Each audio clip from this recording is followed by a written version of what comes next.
Counting down the top 10 for this week, the number 1 song is... Well, my saddle's so... Cut! Counting down the top 10 for this week, coming in at number 2 is... Look out, kids, here comes a wrecking ball! This is nuts! It's insane, right?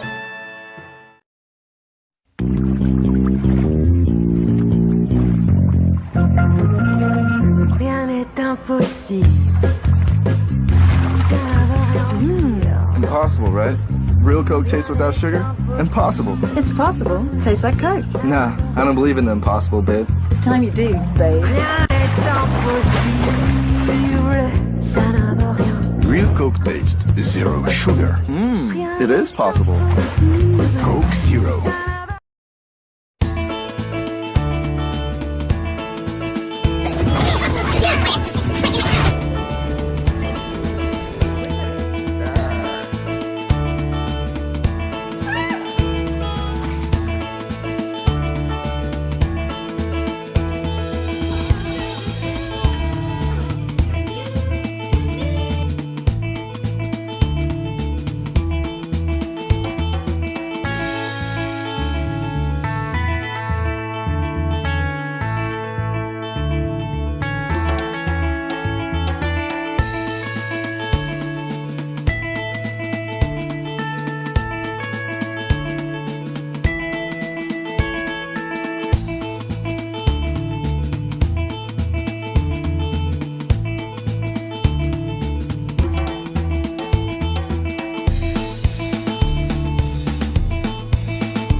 To hurt you.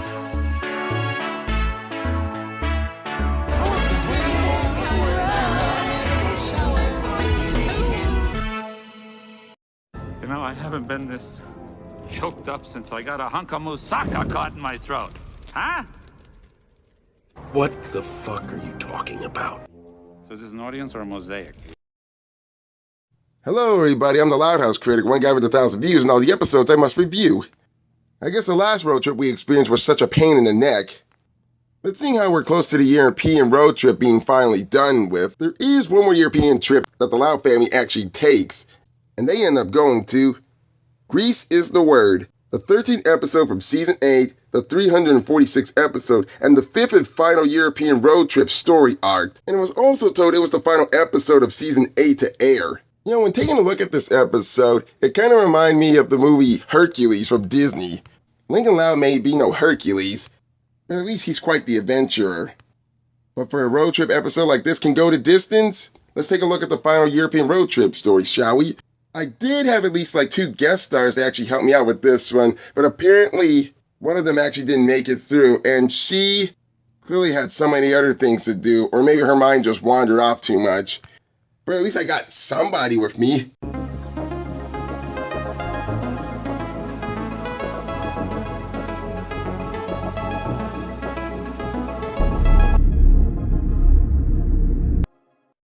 Que sombrota año many yero yera.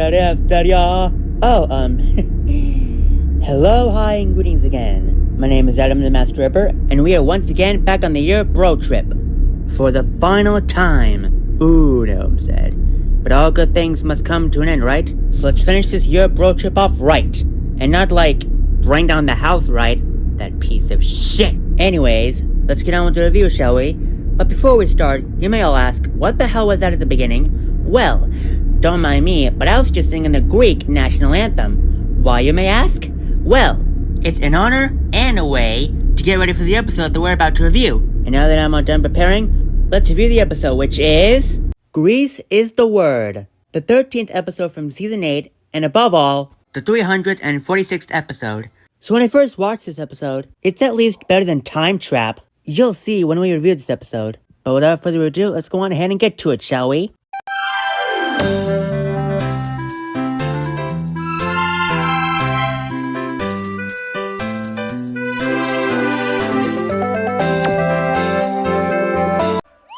The European road trip continues. Next stop, Athens, Greece.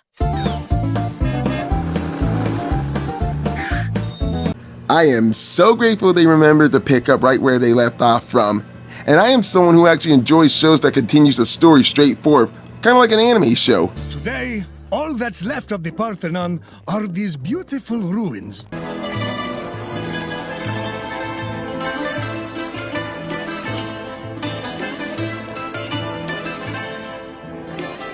I love Athens. The nightlife, the girls, the excitement. Alvin, you've never been to Athens. But this place was once an open-air market.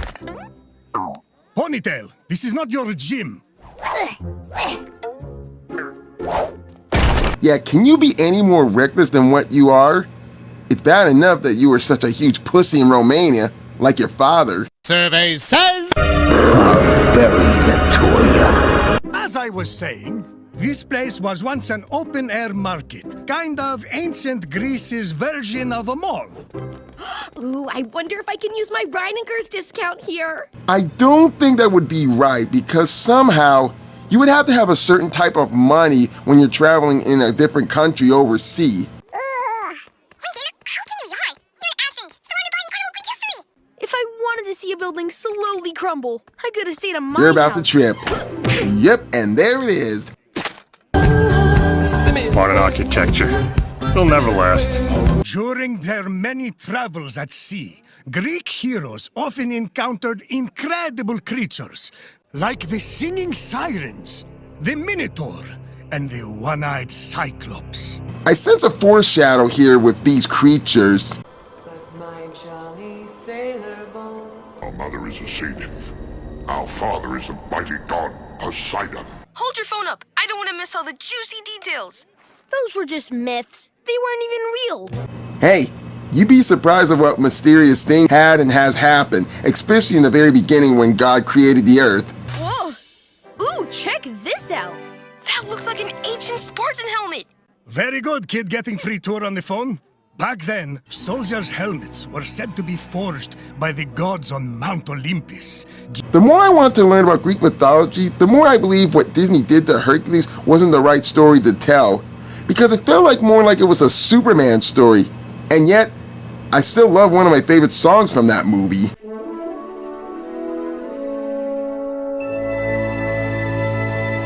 You know what I have to do, right? I would say treat the ancient artifact with respect and don't touch it. But I know you, so I won't bother. Shit, McBride knows his friend very well. As if I haven't noticed how Lincoln gets himself in a fucked up situation.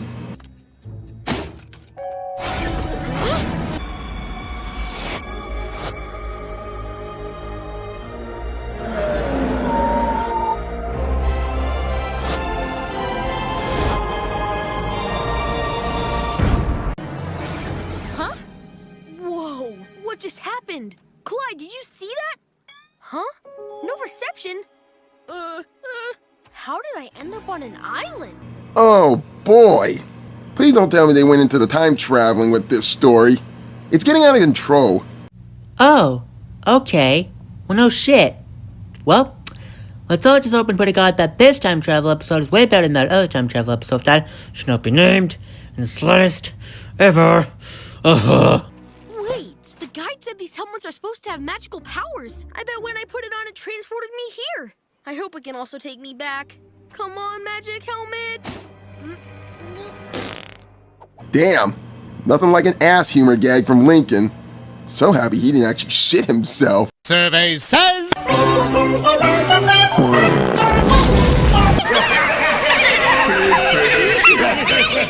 Helmet trouble? Clyde! Actually, it's Claudius McBridius. What is going on? That's a shocker that there's someone who looks like Clyde, but really they should have had someone else in his place. But I'll talk about this piece of criticism later. Claudius McBridius. Wow. So I guess in this world the names are too simple as fuck? Okay. Some lazy naming we have. Where am I? When am I? Relax, you're in Greece. Whew. And it's 450 BC. Oh, I think that went well.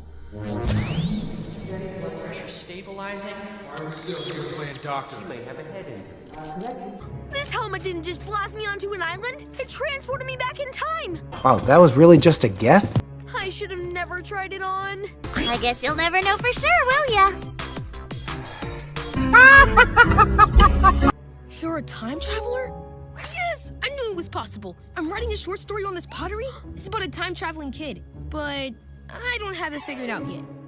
You know, I could use your expertise. The helmet may have brought me here, but it doesn't seem to want to take me back. And I need to return to my family. Just stay here with me instead. Stay here with us. Forever. Any ideas? Perhaps you have angered the gods by taking something that doesn't belong to you. Oh, why bother? Lincoln and his family never helped themselves, as if a psychiatrist was useful enough. But BC Clyde decided to help defenseless Lincoln to get back to his time period. Help yourself to a lemon. Lincoln, was it? I come out to that island to get these so I can put them in my homemade yogurt. We all know you enjoy slumming it with the lower class plebs, unlike the rest of us. That's really gross. Hey, what is that beautiful music? Oh yeah, I'm hearing some beautiful singing. But remember the art symbol on the vase? Phase 1. It's the Sirens. They use their voices to hypnotize sailors and lure them over to their island so they can devour them. Ha, like I never heard that before, especially if you have seen Pirates of the Caribbean. But I'll also elaborate on that in a minute, so none of you get confused. They're calling to me. Quick, use these to shut off the music. My heart is pierced by Cupid. I disdain all glittering gold. There is nothing can console me but my jolly sailor boy. Lee? Come and get it, ladies. Come with me. We'll speak of love. Eyes of gold. Why, it's music to my ears.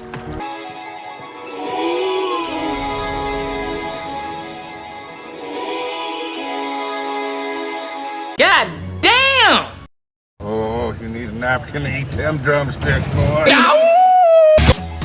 We just want to meet you. We are totally not trying to eat you.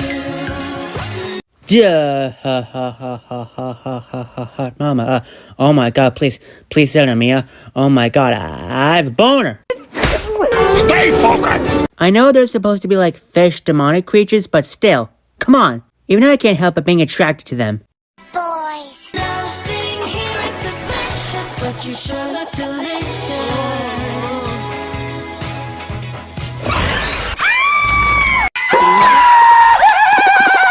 Great musical number, but I think it could use a little more of a hilarious jump scare where kids don't cry.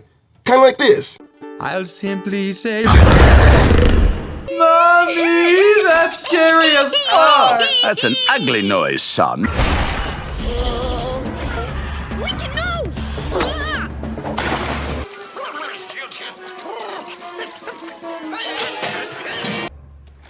Beautiful. Pennies, nickels, quarters, dimes come to us while they're still... Ever have a song you just couldn't get out of your head?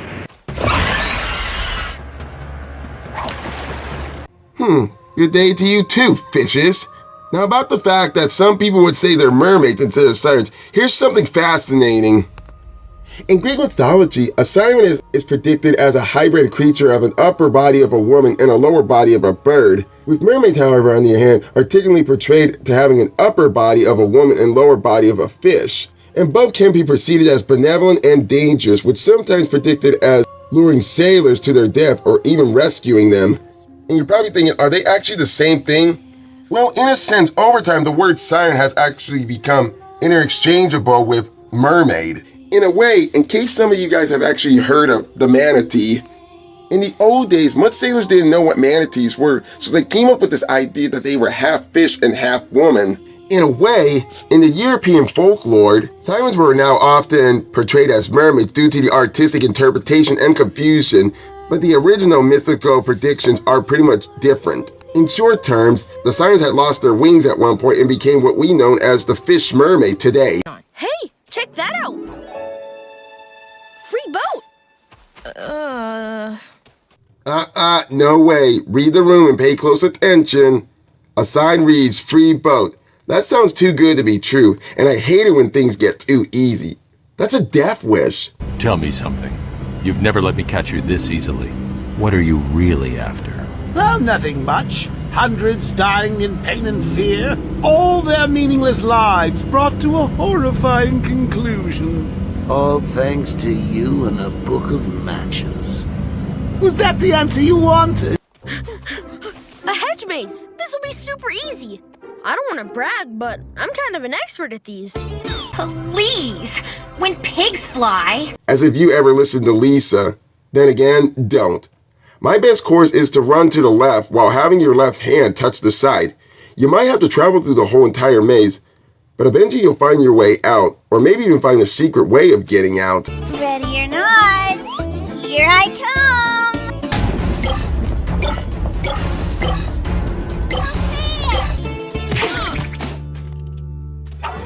We can't be in here! Why? What's the big deal? The big deal is the Minotaur! And he's right behind me, isn't he? 'Cause I'm sure that ain't heat wave blowing on the back of my neck. You two are trespassing in my maze. Prepare to be devoured. I just love free food, and you look like seafood. No! Funny story. You're the second creature that's wanted to eat us today. I mean, what are the odds? Oh, yeah? Hey guys, come on, what are you, 3 years old? This is how a man does it.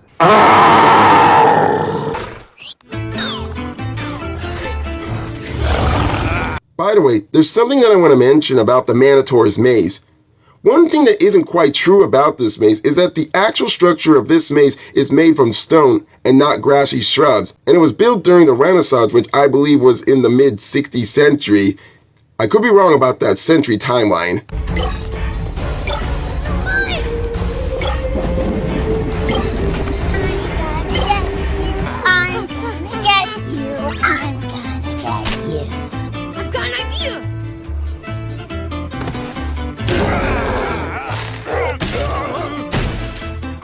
Look on the bright side. Lots of people are complete and utter failures, and they get along fine. Am I the only one thinking that BC Clyde is somehow ever the brains of knowing what he does, unlike Lincoln, because he's always saving his ass?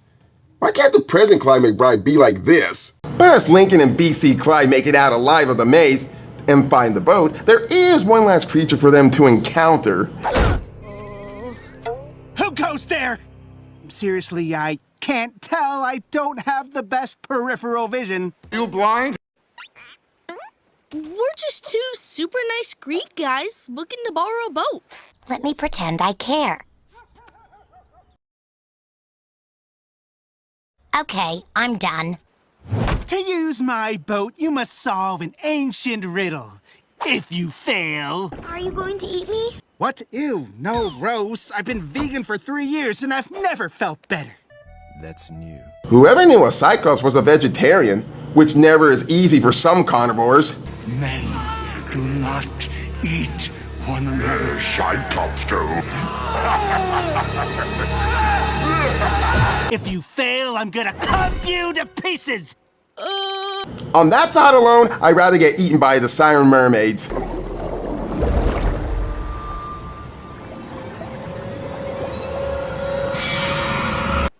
So what's it gonna be? Math? Science? Philosophy? I won't ask how they even know these school subjects during this time period. Just random writing skills this episode has. Here is your riddle, boys. Why was 6 afraid of 7? Oh my god. Are you serious? Oh my gosh, son of a bitch. This isn't hard to solve. Say it with me, everybody. 6 was afraid of 7 because 7, 8, 9. That's correct. Give him my damn prize, dude. Bet you didn't see that coming. Was that a dig at my eyeball? No, you misunderstood. Hey, look, you didn't mean anything. Look, I'm really sorry if I offended you. Offended by you two crackers? How about not give a shit about?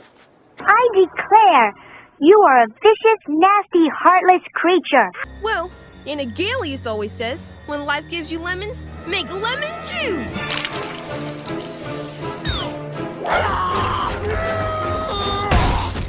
Well, that's one part of this that is very accurate and part of the Odyssey, except they made it more kid-friendly instead of making this happen.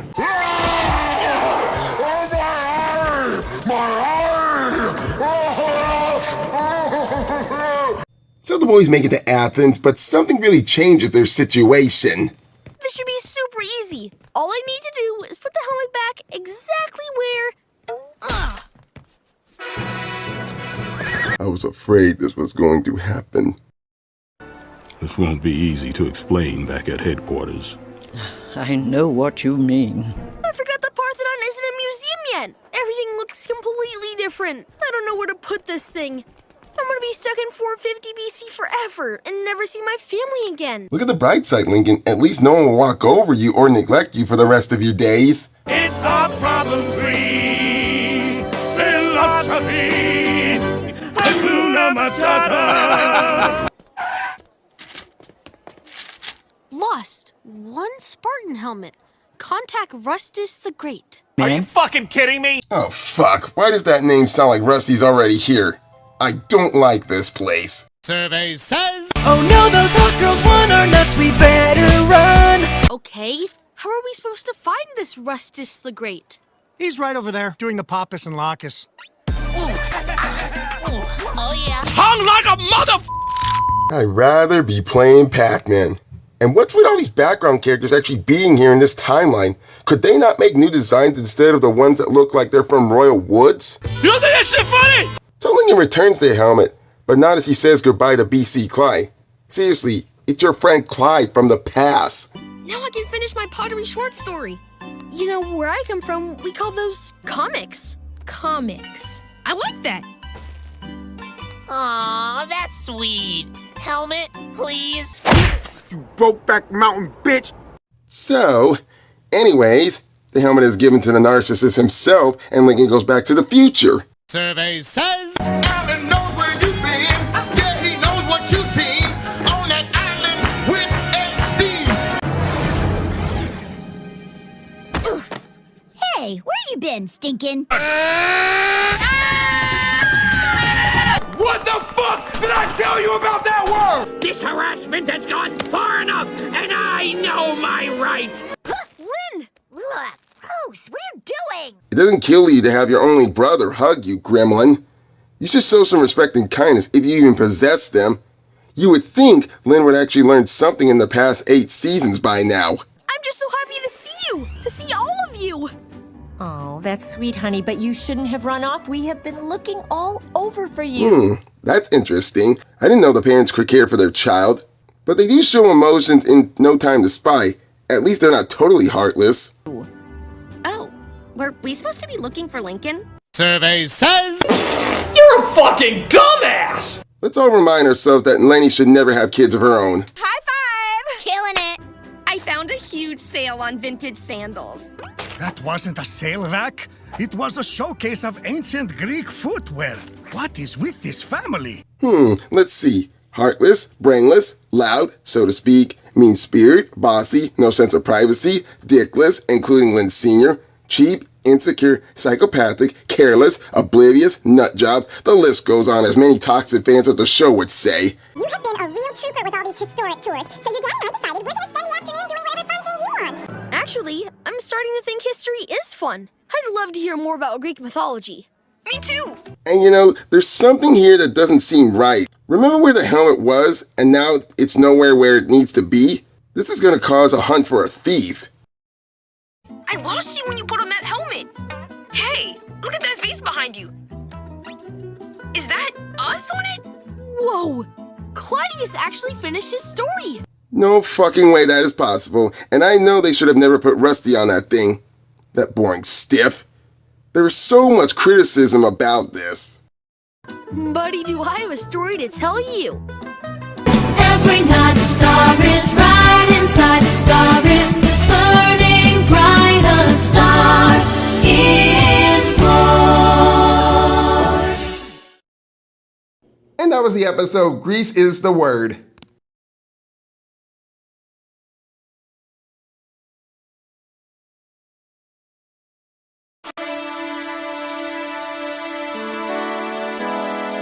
Now, I am going to get my biggest criticism out of the way, and pretty much a big one too.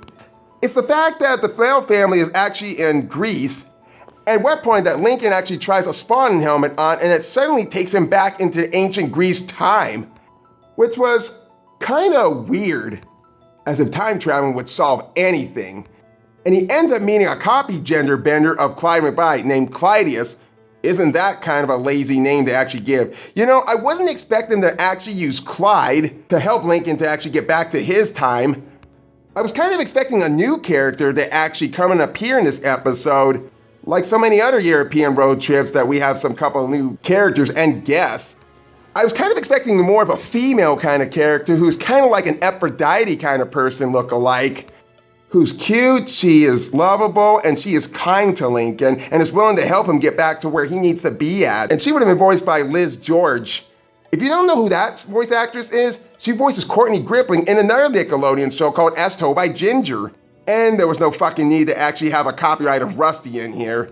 Let's face it, it's bad enough that we only have one Rusty, but two? I can't handle that. Only thing I could have seen better with this story as if Lincoln actually puts the helmet on and somehow it creates this whole illusion to feel like he's actually in ancient Greece. And somehow he can't even actually get the helmet off him. And he does get a little help with the Aphrodite girl who is willing to get him back to his time and help him get that helmet off so he can get back to his family. You come across the Sirens who try to eat him, the minotaur in the maze, and of course, the Cyclops. I still believe that A Bite in Transylvania is one of the weakest European road trips in the Loud House. But this episode is decently okay because I do like ancient Greece and I do like Greek mythology. I wish it could be so much better and actually well executed and not use time travel.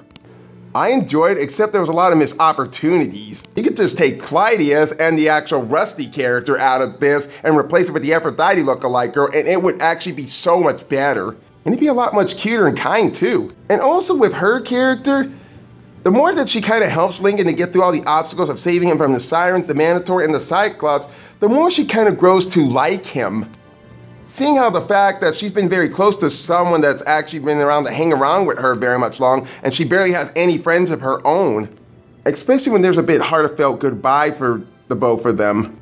That Lincoln has to go back to his time period while she stays here in ancient Greece. And they end up having a good friendly goodbye hug. But I think some people might have been shipping Lincoln with this girl. So if you like ancient Greece and you like how Disney's Hercules was done, then you can find this a bit okay too, especially if you're into Greek mythology. And I do have a bit of the history and origin of the character Aphrodite herself, which you can find in the description below.